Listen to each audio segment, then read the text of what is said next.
Llegó la primavera JCPenney con la última moda. Piezas cómodas y ligeras. Mezcla y combina lo nuevo de tus marcas favoritas y crea looks originales que se acomodan a tu presupuesto. Como las polos de St. John's Bay con un pantalón en algodón o un simple suéter y jeans de A&A. Encuentra el bolso de Liz Claiborne que siempre has querido y sandalias que combinen. Para noches más cálidas, elige pijamas ligeras y frescas de Ambriel. Trae a tu familia y descubran lo nuevo de primavera. JCPenney. Vale la pena. Good day and welcome. Welcome to Predators Proclivity, where we look at data from the season for the NHL Nashville Predators and make comments upon it. I am your host, Preston Proctor. All right, so we're back. And just, I guess, a quick note. While I was out of town, I did see the Atlanta Gladiators. The Nashville ECHL affiliate. I saw them play a road game in Charleston, South Carolina, against the South Carolina Stingrays. And I'm still catching up from just getting back. So I will discuss that a little bit. I don't know that there's a lot to discuss there, but I'll take a look. There was one player for Atlanta, I think Martinez, I think number 81 Martinez, whom I noticed a lot of hustle, and that's about all I can say about him. I didn't even notice what his first name was, but so noticed him. And I guess the big takeaway I had from that game is Mitchell Gibson, the goaltender for the Stingrays, was really solid. Just very calm, made a lot of saves. Did give up a goal near the end of the game, which was unfortunate because he really deserved the shutout. Tried pulling for the Gladiators, and they played well. They played well through the first couple of periods, and like I say, I'll get to that later. I guess the Stingrays are a much better team this year, and the Gladiators hung in there. I've spent a lot of time on this, but I will dissect it a little bit more. I wanted to spend some time and see if there was any cap implications or any potential good prospects for the Preds, do a little bit of analysis on the players, and then see if it was actually relevant to talk about. But anyway, just thought I'd pass that along. Mitchell Gibson, I think it was number 34, I think 36, I think. The Stingrays are the Washington Capitals ECHL team. They interact with the Hershey Bears. So he did play 2 games with the Bears last year. I was looking up his stats. Just really impressed with how he played. Not related to John Gibson, as far as I can tell. Might be a distant cousin or something like that. But I was sure that he was related to John Gibson, the backup goaltender, starting goaltender for the longest time for Anaheim. And I think we're the same number. I'm making stuff up at this point. But yeah, I was trying to watch the game and then just intrigued by the goaltender, because I think he just really looked solid, very solid. So very impressed. Okay. The postseason watch. I guess it's not the biggest news, but San Jose has been officially eliminated. Not surprising. Thought that was coming. Next up is Chicago. The Preds are, I guess this is later, but the third, still has the third worst record. Creeping up, that elimination, that little E dash is starting to creep up the standings. Look out, Chicago. Anyway. And I guess that's about it for the postseason watch. Not much going on with regards to the free agent watch. Kiefer Bellows, Andreas Englund, Jakob Vrena all unrestricted free agents that are playing with the club, 26, 5, and 19. The other unrestricted free agents, Mark Friedman and Matthew Murray. Murray was called up for the practice squad. Friedman got called up and sent back down. Unrestricted free agent group 6. Number 7, Mark Del Gaizo, defenseman, and left wing 47, Grigory Denisenko, are also with the club. So those are so that's what, 1, 2, 3, 4, 5 players who are playing with the club right now that are unrestricted free agents at the end of the year. Most are making have entry level contracts, making $775,000. England has $1 million, and I did not write down what Denisenko has. But that's your unrestricted free agents. On the restricted free agent, most notably is right wing Luke Evangelista. Anyway, so tonight the St. Louis Blues are in town for a 1-game road trip. They have a kind of a weird schedule, it looks like, but hey, it's a schedule. And surprisingly, this deep into the season, this is only the second game. We're playing St. Louis 4 times this year. This is just the second game. Now, the other games are coming up quick, let me tell you. But this is the second game of 4 versus St. Louis. It's the first one in Nashville. St. Louis did win the other game, 7-4 in St. Louis. That game was at the end of December. The Preds didn't win a single period in that game, which is different because last year Nashville swept St. Louis and didn't lose any of the periods. They were 6-0-3, but they swept St. Louis last year 8-3 and 5-2 in St. Louis, and then won 6-3 in Nashville. So losing 4-7 this year, but they still got 3 more games, so maybe they'll sweep the other 3. The other thing of note was that in those 4 games, the 3 last year and the 1 already this year, both teams tend to score in all of the periods. That's really, that's a lot of scoring, right? 8-3, 5-2, 6-3. That's a lot of scoring for a hockey game. Sounds like a baseball score. And 7-4 earlier this year. So it looks like there's a lot of scoring when these teams get together. The only exception to both teams scoring was that in 2 games last year, St. Louis didn't score in the second period, which is, the second period. The Preds then won those 2 second periods. So it would have been the second and third games last year that they didn't score in the second period. But they made up for it by scoring in the second period, and this year, I think was that a win? I don't remember. So St. Louis, they are 33, 28, and 7 on the road. They are 17, 14, and 4. They are fifth, I tell you, in the Central Division with 73 points, 8 points behind Minnesota. 4th place Minnesota, who would have thought we'd have been saying that? 4th place Minnesota. They are even on number of games played. So Minnesota is in 4th and 8 points. So it's starting to get, where you'd say every game matters. But St. Louis has 14 games left. 14 games left. They're 8 points behind Minnesota. So most likely they are not going to overtake Minnesota unless there's a problem. They are only 2 points ahead of Utah. Utah has played 1 less game. So really starting to look like there could be it could be fun watching the playoff positioning of the teams.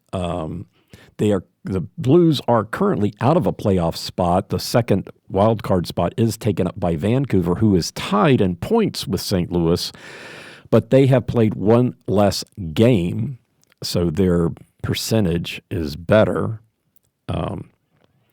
But then had if they were even on points, if they were even on games, and even on points, they're also tied on regulation wins, which is the first tiebreaker, and then regulation overtime wins. That's the second tiebreaker. And then the third tiebreaker is the number of wins. And St. Louis does have more wins than Vancouver, 33-31. But eventually they'll have played the same number of games. But anyway, so St. Louis is in the playoff hunt. Quickly behind them are both Calgary and Utah at 71. Calgary has played two less games. So that's you could see where's Calgary versus Vancouver. Calgary's played one less game than Vancouver. So it's going to be a little bit of fight for that for the last playoff spot. I think Vancouver is also 8 points behind Minnesota, so it's looking very it's looking like the second wild card spot is what is going to be up for discussion, and it looks like the first wild card spot is going to come out of the Central because we got Winnipeg, Dallas, and Colorado 98, 87, 85. So Minnesota is 4 points behind Colorado and 8 points ahead of the next one. So that's kind of what it's looking like. Of course, you got to play the games, right? But anyway, so the second wildcard spot in the Western Conference looks like it could be really interesting. You've got Utah, Calgary, and St. Louis. I think you can effectively rule out Anaheim on down. So Anaheim, Seattle, Nashville, Chicago, San Jose. Well, San Jose is eliminated already. But so Anaheim is 65 points. They're 6 points behind Utah, even on number of games played. So it would be really remarkable for them to come back and climb over that many teams and make up that big of a differential. So I think that's who we're going to be looking at: Utah, Calgary, St. Louis, and Vancouver fighting it out for that last spot. So that gives the Blues something to fight for. As I said, this is the sole road game. Tonight in Nashville is their sole road game. They just played one at home. So one at home and then one on the road. Before that one at home, they did have a 6-game road trip. And then after tonight, they go on a 4-game homestand, which also includes Nashville. So St. Louis plays Nashville in Nashville tonight, has a 4-game homestand where Nashville comes to them, and then after that, they come back here to Nashville. So, so this is this 6-game series for them. 3 of the games, so 4-game home, and then 2 on the road. 6, 6 games, 3 of which will be against Nashville. So I like the Blues. I can't say I don't. I was a Brett Hull fan. I always liked Brett Hull. I thought he was a fun player to watch. But hey, I'd prefer Nashville to win. I'm going to be pulling for Nashville. I got my St. Louis Tarasenko jersey out there. I need to do something with that. I won that at a Nashville auction, a charity auction, and Nashville played St. Louis the next night, and we lost. And my wife has always blamed me for that loss, for having gotten the jersey. Somebody was going to get the jersey. Anyway, but Tarasenko is no longer with the Blues. So I think Florida? Anyway. Okay, so personnel changes. St. Louis was one of the few teams not to do anything of note, anyway, at the trade deadline. They were not involved in any of the trade deadlines. And they haven't been doing much. They're as far as transactions goes, moving people up, down, whatever. Nothing has happened since the 7th. Very quiet since the 7th. Their leading defenseman, number one, time on ice, pretty decent number of points too. He is out. He's out. Colton Parayko.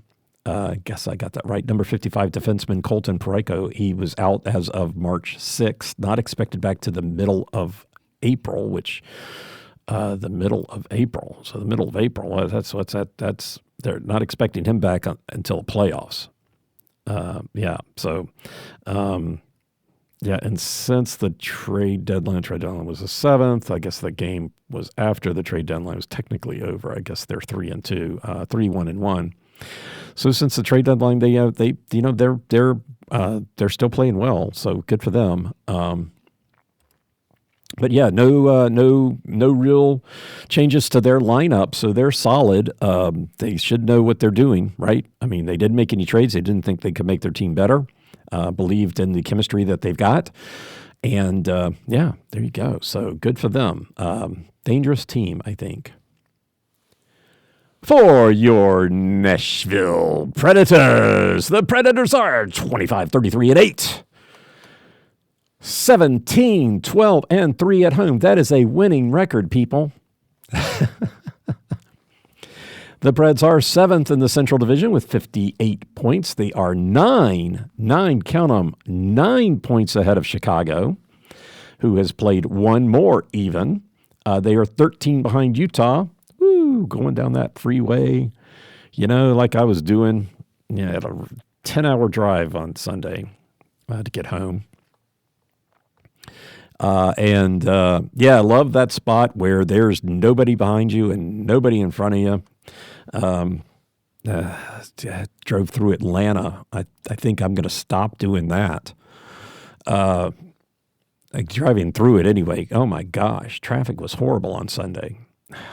Just stopped all the way out 75 up, almost to Cartersville.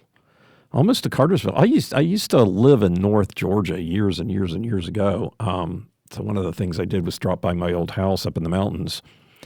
And I cannot believe how far out traffic was bad. It was unbelievable how bad traffic is in Atlanta now. Still, a couple days later, still, riveted by it or upset by it or something. I was still shocked by it. Anyway, so. The Preds have, a pretty nice cushion behind and a big cushion on them in front. So it's looking like the Preds are going to finish 7th in the Central. That's looking like where they're going to finish. Say anything can happen. They still have the 3rd worst record in the league, which is where they've been most of the season. They are 2 points behind Buffalo, even on games. So in your draft watch or postseason watch, I guess that is the one team. I think Seattle is then 3 points ahead of Buffalo. I think is where all of that sits. And so if you're one of those people that sits there and you're waiting to see, how good of a draft position the Preds are going to have this year, that's looking like, they're 9 points ahead of Chicago. Chicago is 4 points ahead of San Jose, who has played one more.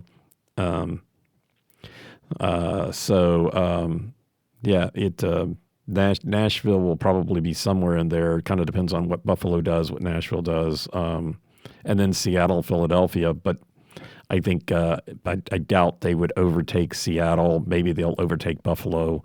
Hard to say, but I think that's the end of the season. That's kind of what they're looking at. And if you're that kind of a person, let me just remind you of what the draft picks look like this year. They did get a couple of second-round draft picks in all of the trades that they did, but they did not get any draft picks for this year, so they still have 10. They didn't use any either. They've got 3 first-round draft picks this year, 2 second-round draft picks, then 1 in each of the 3rd, 4th, 5th rounds, and then 2 in the 6th, none in the 7th. All that can also change during the course of the draft. We know how that goes. But nothing will change, but I don't think they can do anything between now and the end of the year. I think that's how that goes. I think anything else would be an emergency call-up. But you're not going to get any trades between teams. That's stopped.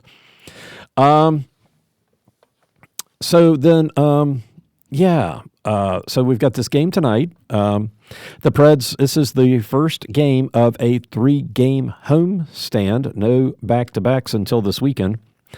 We play St. Louis tonight. Anaheim comes to town on Thursday, and then we play Toronto at home on Saturday, and then go to St. Louis. Home against Toronto, then go to St. Louis. Then we play at Colorado and Carolina, and then, hey, St. Louis. So we also have a 6-game stretch and play St. Louis 3 times, twice here. And that is what the Preds' upcoming schedule looks like. The Preds did make... my last podcast was before everything settled. And late, the Jankowski trade kind of caught me off guard. But the Preds sent forward Mark Jankowski to Carolina for a 5th round 2026. Earlier they got forward Gustav Nyquist. They sent Nyquist, didn't get him. They sent him to Minnesota for a 2nd round 2026. So Jankowski and Nyquist, both for picks, 5th round and 2nd round 2026. I guess the bigger trade being forward Luke Schenn and forward Tommy Novak to Pittsburgh for forward Michael Bunting and a 4th round 2026 pick. So they got picked up 3 picks in that in those 3 transactions for 2026, which brings them up to 9 for 2026. 1 in the first, 2 in the second, 1 in the third, 2 in the 4th and 5th, none in the 6th, and then 1 in the 7th. So 3 first-round draft picks this year is looking interesting. Looking really interesting. I don't know that you would pick 3 people. The draft in hockey is really, I guess, more future planning because typically they're drafting like 18 and 19-year-olds, and sometimes you draft somebody that's still in college. That Gibson, that goaltender I was talking about earlier, he played 3 years for Harvard. I mean, he played for a couple of years. When he played in the Flyers under 18 organization for a year, I think, and then played in another under 18, and then played for Harvard for 3 years, and then now he's with the Stingrays. But so we went to the draft in Vancouver. I think it was in 2019. It was a draft in Vancouver. And you see these kids. I mean, they really are kids. It's not like the hockey draft is different from your football and baseball and, soccer, whatever. Maybe not soccer, but they're these kids and, they haven't filled out and they all, got It's funny, but anyway. So you're kind of building for the future. Not too many. Some that you draft will play for the big club right away. But most of the time, you're getting people and then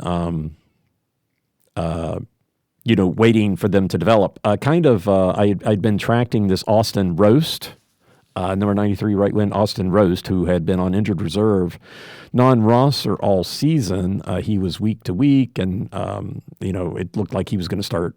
I started tracking him because it looked like his expected date of starting was within a week, and then he kept pushing him off month to month. Well, he was signed to a 3-year entry-level contract, drafted in 2023 by Nashville. He was the captain at the Everett Silvertips. They signed him to a 3-year entry-level draft. They took him off injured reserve lately, and he's back playing for the Silvertips. He's played about 5 games, came off injured reserve back March 7th. But that's kind of what you're looking for generally with your draft picks.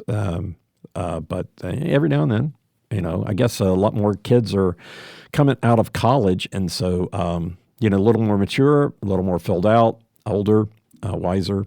So potentially in those circumstances, they could make a bigger impact for your team right away.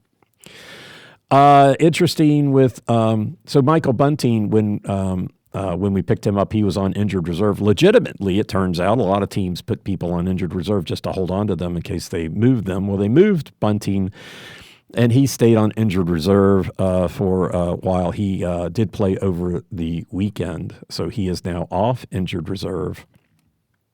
And then Luke Schenn, Pittsburgh turned around and traded Luke Schenn to Winnipeg for a second-round 2026 and a fourth-round 2027, where we got a fourth-round 2026 and Michael Bunting for Schenn and Novak. So it sounds like wait a minute, Pittsburgh may have held on to some of his salary, but they got a couple pretty good draft picks just for Schenn. Maybe. That's probably what happened there. I didn't look at that in depth, but and it kind of on the top of it looks like maybe Nashville got screwed a little bit. But hey, anyway, so those were the trades they made. They picked up draft picks and forward Michael Bunting. Interestingly enough, no defensemen involved. Anybody getting defensemen, nor Nashville picking up any defensemen in all of this. Kind of interesting since they could use a little better defense, especially with Roman Josi is still on injured reserve. Day to day, it's expected back today, so maybe a little early in the day, maybe he'll be activated off injured reserve. Maybe they'll push the date out. As I said, for other injuries, Austin Roast is now off injured reserve non-roster and playing in Everett again. Don't know that he ever moved out of Everett or, during that whole time this season. Hope not. Would have made it a lot easier for him. Also activated off, as I mentioned, was number 58, left wing Michael Bunting. He was activated back on the 14th. And left wing Zachary Leroux, happy to be off injured reserve as of March 15th. So there you go. That's injuries and transactions and stuff that's going on with the Preds. Nothing. Good to see Leroux off, I guess, and Bunting. I guess they were playing 7 defensemen because they didn't have enough forwards to put out into the lineup. But now they do. Now they can go with their regular, 12, 4 sets of 3 forwards, and then 3 sets of 2 defensemen. For the Nashville Predators, let's talk about their home stats. So let's find their stats. Game info, here we go. Okay, so the Preds at home are 17-12-3. They are 17-12-3. And so at home, we'll start with the first goal of the game. All right. So, yeah, okay. Anyway, those of you longtime listeners, not my favorite stat. But let's see, the 2 losses lately, the back-to-backs, did not get the first goal. They lost both of them. Did get the first goal against San Jose, won that game. Did not get the first goal in the last 5 before that. They did have a 4-game winning streak, and only got the first goal in one of those. So, I got annoyed last year with the announcers talking about how important the first goal was, and I thought that was bunk. But I did that was one thing that I found different. Last year, the Preds were 16-5-2 at home when they got the first goal. So that's, even throwing in, it's 3-1 winning in regulation and a little better than 2-1 just winning in general. And then at home, they were 7-11 when they did get it. So, that was so a little bit of an advantage for the other team at home if they got the first goal. This year, not as good, but still this year at home, when they get the first goal, they're 10-4-3. So, something of a 2-1 advantage again to win in regulation and a little better than 1-1 to win in general. If they don't get it, 7-8. So not so penalizing. Actually, if the first goal is gotten by the opposition in the second period, they've got a winning record. They're 3-2. A losing record, 0-1. So many data points to pick from if they get it in the second period. So generally, the first goal is happening in the first period. At home this year, it has not happened in the third period at all. It's only once. Only once has it happened in the third period. And then, at overtime against the Kings the other day, the first goal didn't happen until overtime. That's the first time this season that has happened. Generally it's most likely in the first, but not always. 6 times this season at home, it has been in the second, and the Preds are 3-3 when, so even money if the first goal is in the second period. So then I guess you'd have to say if it happens in the first period, they're 14-9-3. So a little bit 14-9-3. So a little bit better the 1-1. That if the first goal happens in the first period, the Preds have a little bit better shot 1-1 of winning, and if they get it, it's about 2-1. So 10-3-3 if the first goal is in the first period. So that's almost 2-1, not quite, but among friends, we'll call it. So that's the first goal. Winning by period. When the Preds are at home, they have a decent record at home. They're 15-6-11 in the first. That's a winning record. A lot of ties, almost as many ties as wins, and almost twice as many ties as losses. So have a tendency not to lose the first period at home. 10-15-7, so a losing record in the second, and 13-13-6, so not a winning record in the third. And of course, what that really matters is how does that translate to victories? And so, in the 15 times that they have won the first period at home, they're 11-4. So winning the first period, nice whistle, a first period, going to win the game. And the 6 times they did not win the first period that they lost it, they're 1-5. So they have pulled a win out. And then tying the first period, 5-6. So even money on the if they tie the first period on whether or not they're going to win the game. Similarly, in the second period, they're 9-1 of the 10 times that they won the second period, 4-11 when they lose it, and 4-3 when they tie it. And also similarly in the third period, 12-1 when they win the third period, 2-11 when they lose it, and 3-3. So a tie in the periods generally doesn't. Well, of course, it's a tie, right? Kind of makes sense. They tie. They tie the period, and it doesn't push the needle in any particular direction. So I think that's pretty fair. At home, if they win the first, win the second. In general, if you win 2 periods, you win the game. If you lose 2 periods, you lose the game. Not always the case. 3 times in the last 2 seasons, so that the Preds have won 2 periods and lost the game because, well, I guess twice this season they lost the game. Last year they won the game after having lost 2 periods because they won 2 periods overtime. That happened once last year. The 2 times that it happened this year were both losses for the Preds. In both circumstances, the losing team scored 1 goal in the first, 1 in the second, and then the winning team scores 2 in the third and then wins in overtime. So that's that scenario. Winning the first, winning the second has happened 5 times here in Nashville, and the Preds won all 5 of those. If they lose the first, win the second, happened twice, they're 1-1. And then if they tie the first and win the second, they're 3-0. So if they, so winning the second remedies the whole tied the first.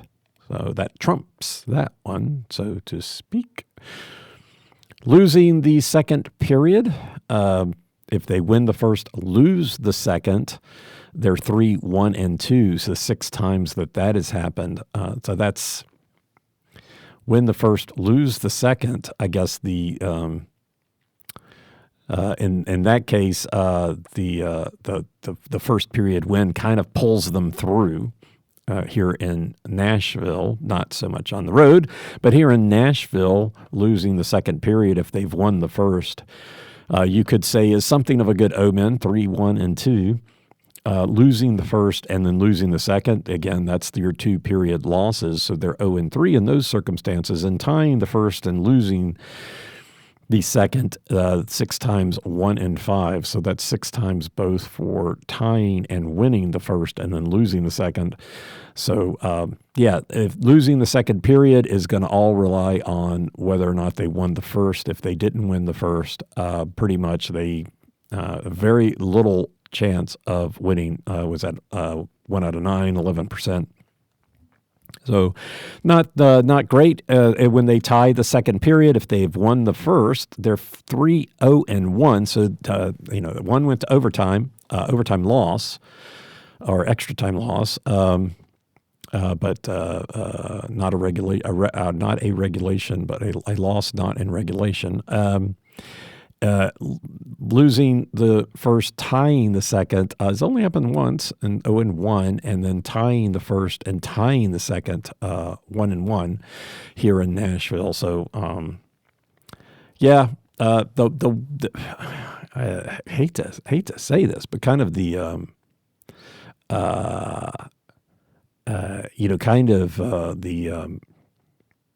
the best scenario for the Preds here in Nashville is to win the first. Otherwise, things don't look so good.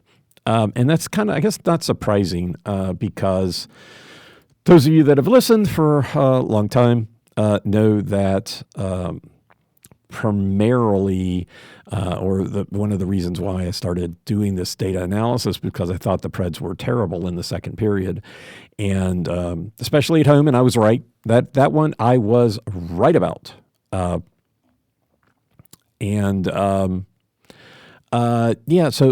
next up is, winning by period, result correlations, winning goal. So let's take a look at the winning goal now. The winning goal, most overall is still, I'm just going to touch back here overall. Overall, still strong in the second period. The third period is catching up. Overall, 23 times the second period, 20 times in the third. Here in Nashville, the interesting change is that the winning goal is now most of the time, predominantly in the third period, 31%, 10 to the 8 times in the second. Now, 7 times in the first. And 6 times in overtime. So, those numbers are real close. So it's not really pulling any way or another. It's staying very, very sneaky that way. When the Preds win, 35% of the time, they do get the winning goal in the third period here in Nashville. But 24% of the time, it's in the first period. Sneaky. So 3 times in the second and 3 in overtime. The opponents, a third of the time, are getting their winning goal in the second period, 33%. And then 4 and 3. So it's still pretty evenly distributed. I have to say, this is really kind of really interesting that it is so even. When overall this season for the Preds, when the home team wins 33% of the time, it's in the second period. And, still an even distribution. 12 times, 28%, it's been in the third. So interesting, because this is a home team win. So, that's 43 games. 43 times this season, the home team has won to 23 for the road. So significantly weighted towards the home team winning. Of course, the Preds. The Preds are one of the worst teams on the road. I think they still have the worst road record in the league. So really biases at that point towards the home team because when they're on the road and they're losing all the time, the home team's winning. And then the Preds have a winning record. So I guess it kind of makes sense then. So really heavily biased when the Preds play into the home team winning. So that's your winning goal. As far as goal scoring goes, this is let's see, what have we got here? Here we go. And in Nashville, the Preds are outscoring the opposition 33-24 in the first period. In the second period, they are being outscored 27-35, and then again in the third period, they are being outscored 33-35. And those of you that have been listening know I like to take out the empty net goals. Taking those out, the Preds are still being outscored 22-27. So even worse. But I guess they've got 3 more empty net goals than they've given up here in Nashville. So that causes that chasm to grow. Basically the only period in Nashville where the Preds are outscoring the other team is in the first. And that pretty much true regardless of how they win or whether they win or lose. I mean, if they lose, they're pretty even, 13-14. So even when they lose the game, they're not being outscored too much in the first period. If they win, 20-10. So 2-1 in the first period when they win. So again, kind of looking at the overall standards that the Preds winning the first period sets the mark that they have the opportunity to win. If they do not win the first period, it does not look good for the Preds. And in the second period, it is heavily weighted towards the team that wins. When the Preds win, still not, I guess this is not heavily weighted, but 19-13. When they win here in Nashville, they are outscoring the other team by 6, so I guess technically 50%. When they lose 8-22, so almost a third of the goals. And then similarly in the third period, I guess it's not a huge shocker. The Preds are outscoring their opponents 27-10 in the third. That's with 11 empty net goals. So they still, when they win the game, are outscoring the opponent 16-10. It's not a huge amount, but they are outscoring. And then when they lose, they're being outscored 6-25, and 8 of those are empty net goals, so 6-17. So they're still being outscored without the empty net 3-1 in the third period. The Preds here in Nashville, if they don't win it in the first period, it doesn't look like they're gonna. They might get the winning goal in another period, but I hadn't noticed that before. So what we're looking at is the scoring here in Nashville actually winds up pretty even, 97 goals for both. So here in Nashville, the Preds and the opposition both average scoring 3 goals a game. Taking out the empty nets, the Preds score slightly less, 2.7 to 2.8. When the winning team tends to score more than 4, when the Preds win 4.1 goals to 1.9, and when they lose 1.8 goals to 4.3. Taking out the empty net, both of those winning numbers come down to 3.5, 3.7. So So look at 3 to 4 goals for the winning team and 2 or less for the losing, generally here in Nashville, for an average of just under 3, excluding the empty nets, or 3 with the empty nets. So that's your goal scoring update here in Nashville. Okay. So let's. I keep forgetting that I need to mention this. I went and I've done. So I started studying goal scoring for the Preds in the situations of when they're winning the game, when they're tied, and when they're losing. So in the second and third period. And of course, you come into the first period and it's all square, So you're not losing technically when you start the first period. Maybe not. Okay, so here in Nashville, in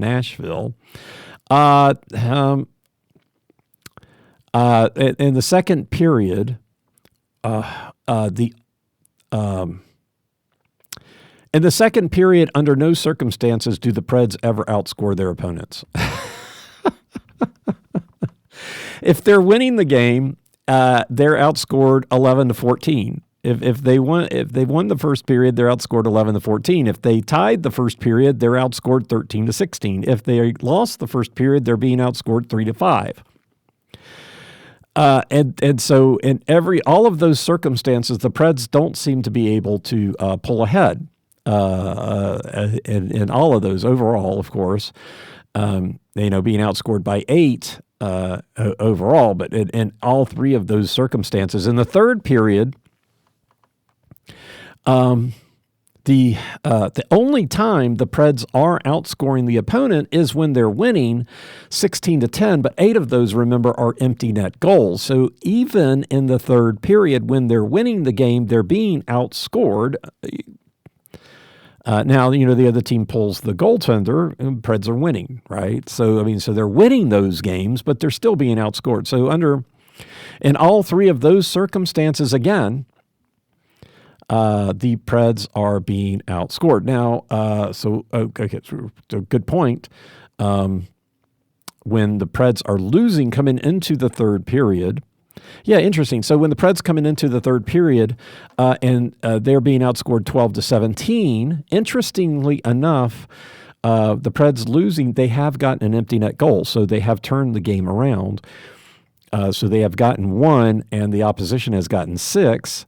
So that's a tie. So without the empty nets, the Preds are tied in the third period if they're losing coming into the third period, 11-11. It's bizarre. But okay, so that's good, right? So at least they work out a tie when they're losing. And apparently they turn one around once, so they got an empty net goal.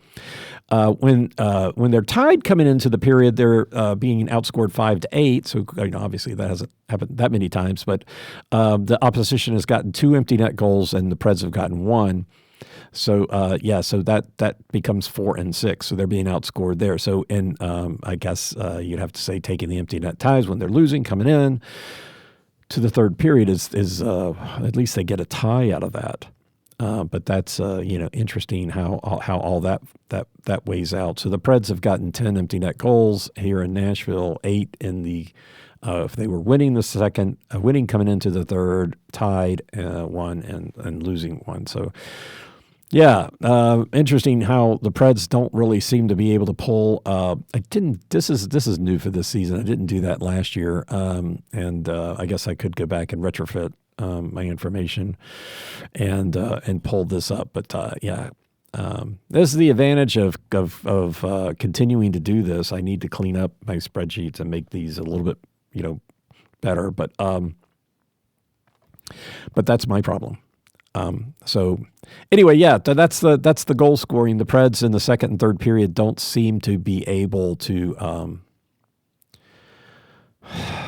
outscore the opponent.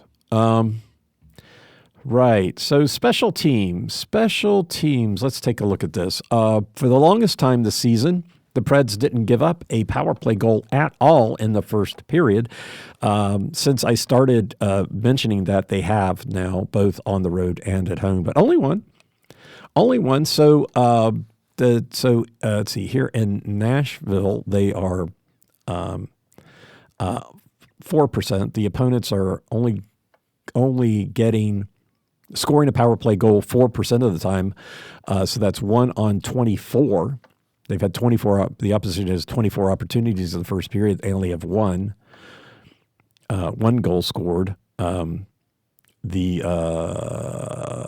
I guess in the second, it's 19%. In the third, it's 23. They have way more opportunities in the second period than in the third. It has been fairly even, 24 opportunities in the first, 26 in the third, and a whopping 43 in the second.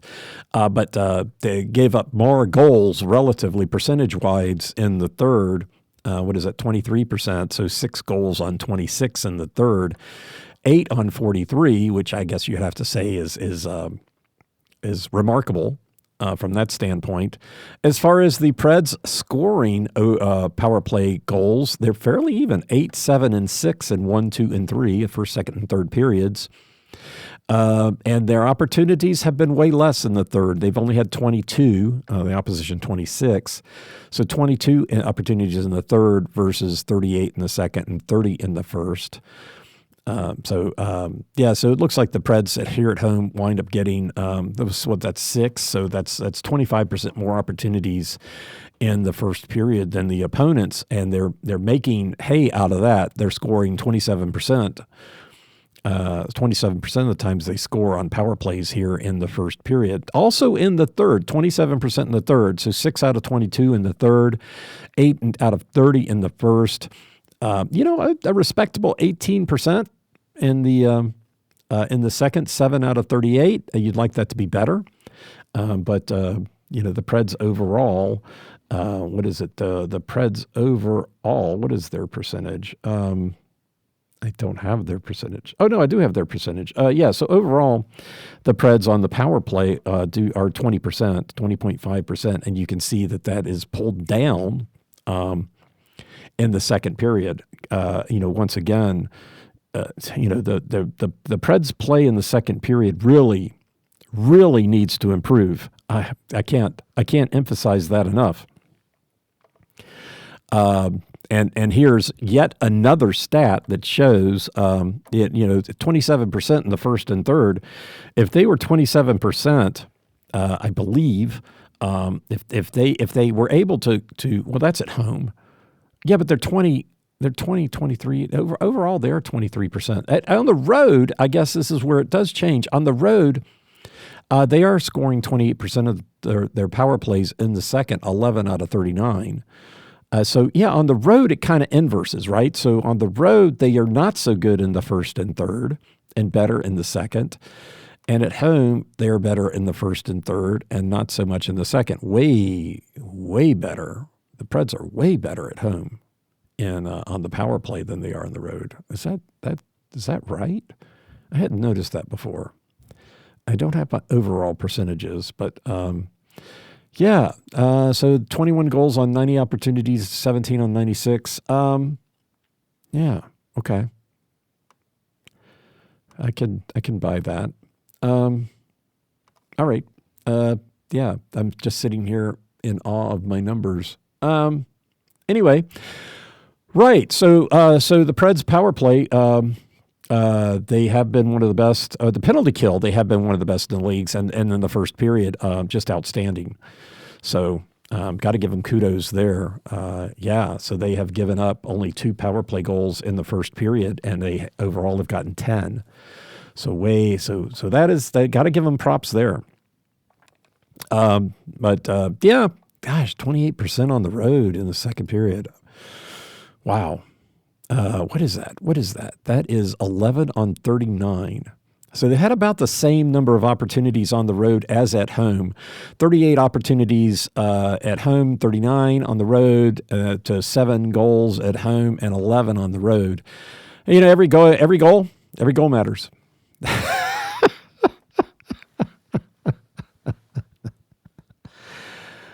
Oh my! Let's walk away. Just walk away. Just walk away. I didn't want to look at that. What did I want to look at? I thought about looking at this. Yeah, the loss to Los Angeles. Wow, overtime, right? The Preds had 2 power play opportunities. The Kings had 3. No blood. Did not see that game. Did not watch it. So I'm just inferring things here. But that was amazing. I think that the Preds must have just really played well. The Kings are an awesome team, and the Preds were in a back-to-back.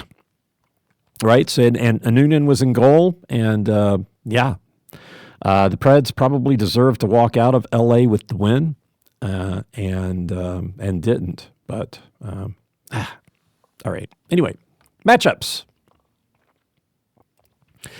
Right, so now it's time to talk about the matchups. So we're playing the St. Louis Blues. St. Louis Blues. Come into Nashville. Okay, so goal scoring. So St. Louis, if they do make the playoffs, will rectify this 3-goal deficit on goals for versus goals against. So they have scored 198 goals this season to giving up 201. I haven't done this analysis in a while, but taking a look at, this season has been tough for Pred fans. It's been tough for Preds fans. Now, I did in one of my podcasts lament what it must be like to be a Blackhawk fan, and then Blackhawks went and beat the Preds. But sometimes I just got to learn to keep my mouth shut. But goodness gracious, you try to look at stuff and you're like, okay, where in the world are they losing these? How could they be better? And so I'm fixated on the second period. I think that they could stand to improve. Apparently not in power plays on the road, but in the second period. But I think they do need to play better in the second period. I think that would be better. I'm not exactly sure why. We are running up against a team that does play better in the second period than they do in some circumstances. But one of the things that I did note, and maybe it's not that remarkable, but at least it was something, is that the teams, I think 12 of the teams that are making the playoffs, and 16 teams make the playoffs, right? So 3, 6, 8, 16, yeah. The top 12 teams in goal differential between for and against are all playoff teams. So right now, St. Louis has a deficit of 3, and my guess is if they do make the playoffs that they will actually turn that around, and they'll be one of the teams that has scored more goals for than against. But right now, they have 198 goals that they have scored, and fairly even through the period, 62, 68, and 63. So not really scoring that many goals, and especially not on percentage basis, in one period than another. Now, they are 17th in the league in scoring goals, 11th in the league in scoring in the first, then 14th and 27th. So not one of the better scoring teams in the third period, which is just where the Preds are. So they're about the same in the third period. The St. Louis has scored 63 to the Preds 59. The Preds are 30th in the league in scoring in the third. Overall, 31st. I guess their goal scoring could be better in general, right? That's what you would say there. Except if you do remember when we played the Kings, who are a playoff team and could potentially be more than just the third divisional team. Now, they don't have a lot of points. So if they were playing in another division, they may not be a divisional team. Getting one of the division points, what they've got 81 points, and so at 81 points, well, they'd be more than the Devils, but they would not. But that's the only team that is in a division position that the Kings would be better than. But the Oilers are at 82 and the Knights at 86. So the Pacific Division, not the highest scoring division out there. I guess that's typical. I guess Vancouver did get the President's Cup not too long ago when the Sedin twins, and they always fold. but in the playoffs. But thankfully. But yeah, so and so the Kings, I think, have a lower number of goals scored than the Preds. So once again, something that you take a look at and you go, okay, what? No, I guess not. Well, I guess they're 24th in the league. But I thought they were lower than that. Anyway, Anyway, so you start taking a look at as a Preds fan, and you're looking and you're saying, well, the Preds aren't doing very well. What could they do different? And that is the one thing that I've seen, and maybe it's kind of novice that's the case. I guess if you are outscoring the other teams by 20 or so goals, it's kind of hard to lose, right?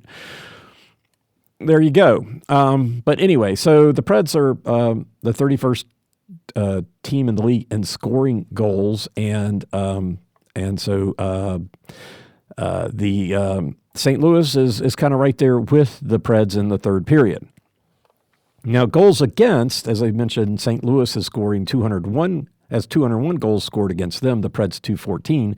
The Preds numbers have gotten better in the goals against. I noticed when I was updating my numbers for this podcast. In the recent spate of games, they have dropped in goals against in most of the periods, even in the second period, where they're seventh in the league. But hey, the goal scoring in the first period in general in the league is not as high as it is in other periods. But St. Louis gives up most of their goals in the first and third period. Most. So where else would it be? But they're third in the league in giving up goals in the first period. Now the Preds are 20th in the first period, so they're one of the stingier teams, and St. Louis is not. So St. Louis has given up 69 goals in the first period to the Preds 55, and then you come to the second period, and the St. Louis has only given up 54, which puts them 29th in the league in giving up goals in the second period. So it's real stingy in the second period, because that is the number of goals scored in the second period when I was tracking this, or when I wrote down the numbers, is 13% higher in the second period than in the first period.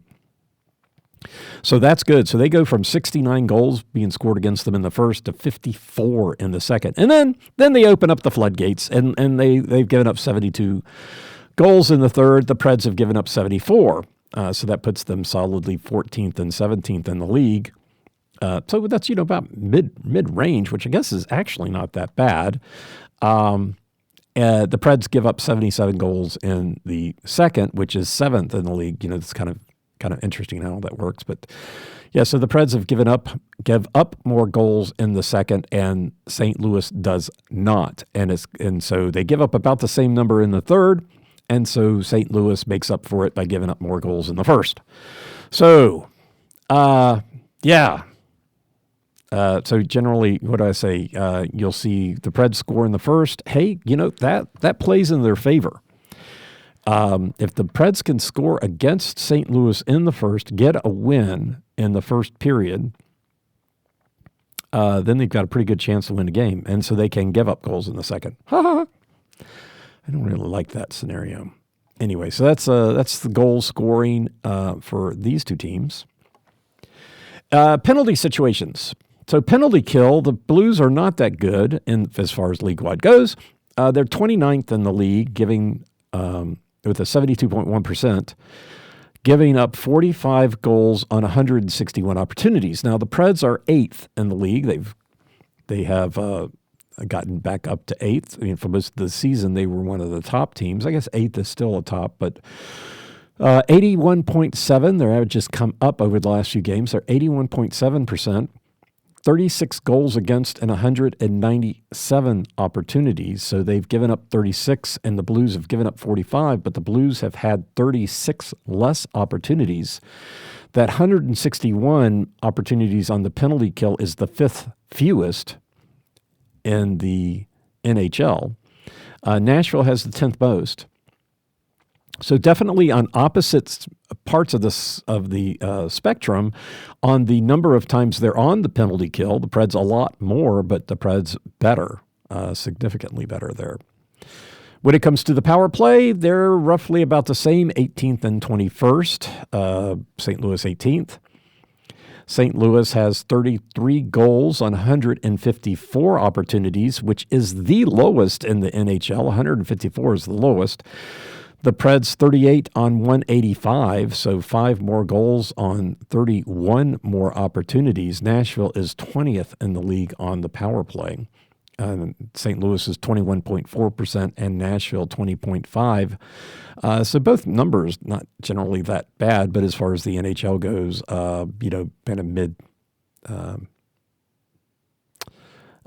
second half. I guess that's the second half of the league. So, but right around the middle of the league in the power play. So the penalty kill, definitely a difference between St. Louis and Nashville.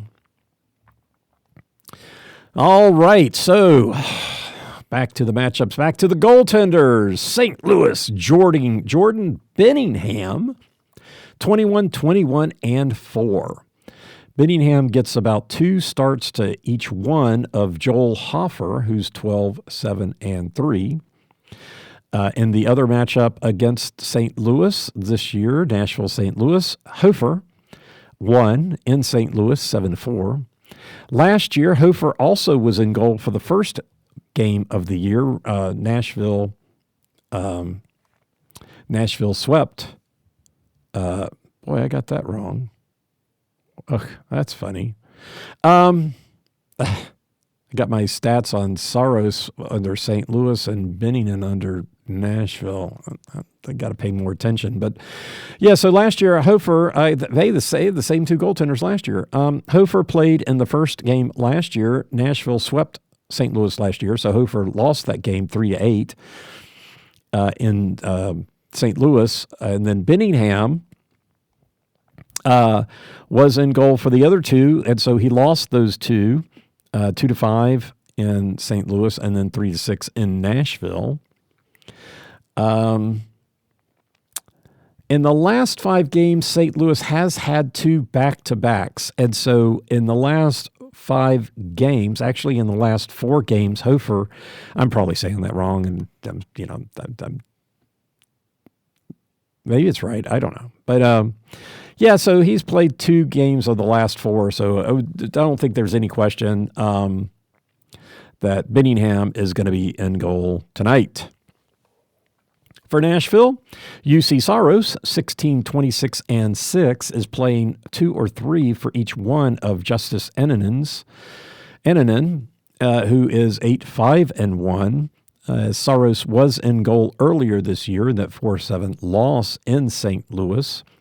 Last year, Lankinen was in goal in the first game, so he won that one 8-3 in St. Louis, and then Saros was in goal for the other 2, 5-2 win in St. Louis and 6-3 in Nashville.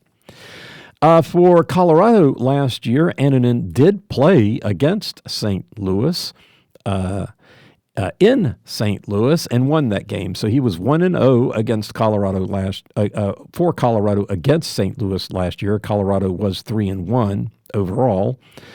And so Annunen, I might have been said that wrong up to now, but Annunen did play in the last game versus LA, so no doubt Saros in goal. So there's no doubt about who's in goal tonight, Saros and Benningham. As far as momentum, St. Louis still has a chance to win at a wild card, not the division, no chance at the division, really. They have won their last 2. They beat Minnesota 5-1 and Anaheim in Minnesota and Anaheim 7-2 in St. Louis. They are 7-2-1 in their last 10, so they have some pretty good momentum. Nashville lost the last 2 after winning 4. So that's encouraging. They are 5-4-1 in their last 10. Who to watch? Oh, St. Louis likes to spread it around. Number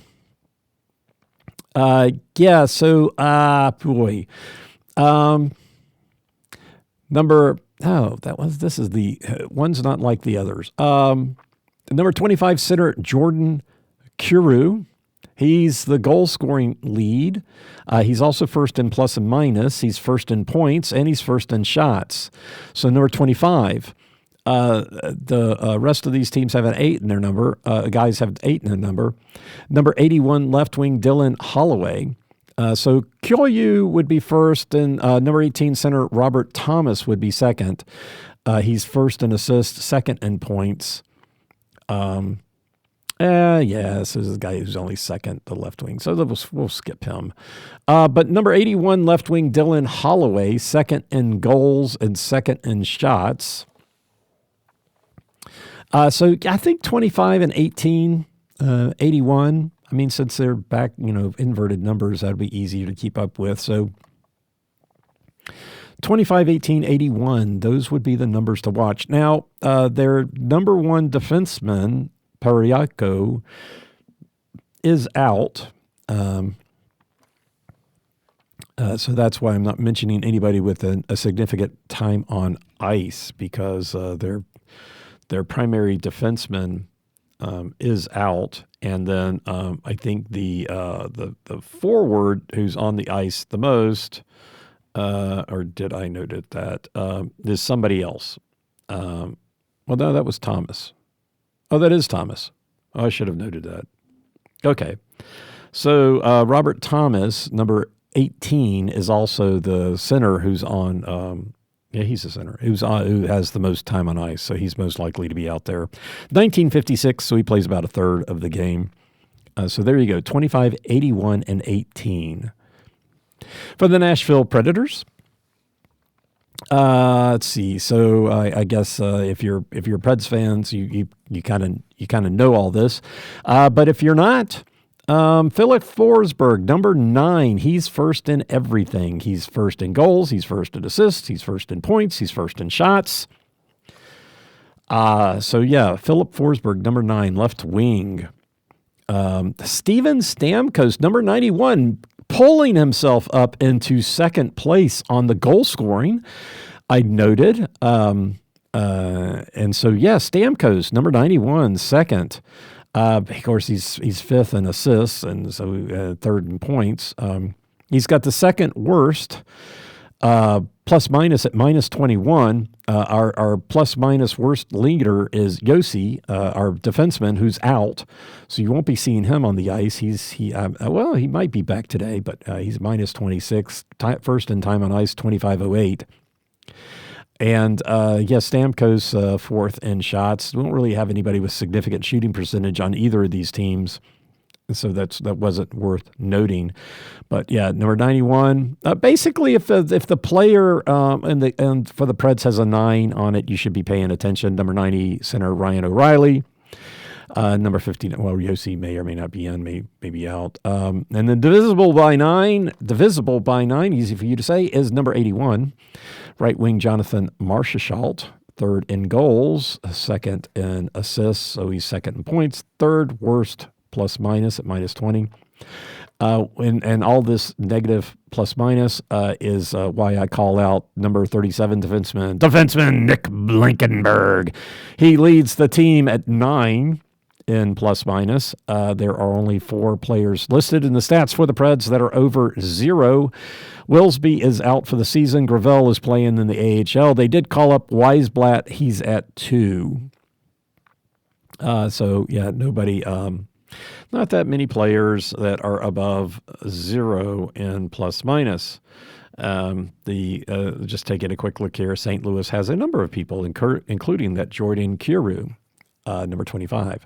So there you go. I did the guy who has been playing most, number 76 defenseman Brady Skjei. I think he's the third highest paid player on the team, and in my opinion, the biggest disappointment of the season. One of the guys they spending a lot of money on got, and then what has he done? I don't know. A lot of bright lights at the beginning of the season, getting Stamkos and Marchessault, Skjei, but Yeah, it's been a season. It has been a season. But anyway, it should be kind of interesting. They're playing a lot of the guys that they've gotten recently, so the lineup is really changing. People are trying out for next season, basically. So the Preds can be pretty dangerous in that situation, and so it should be a really good game. Lots of scoring, which is what the history of the games between these two teams has shown, at least in the last two seasons. And so there you go.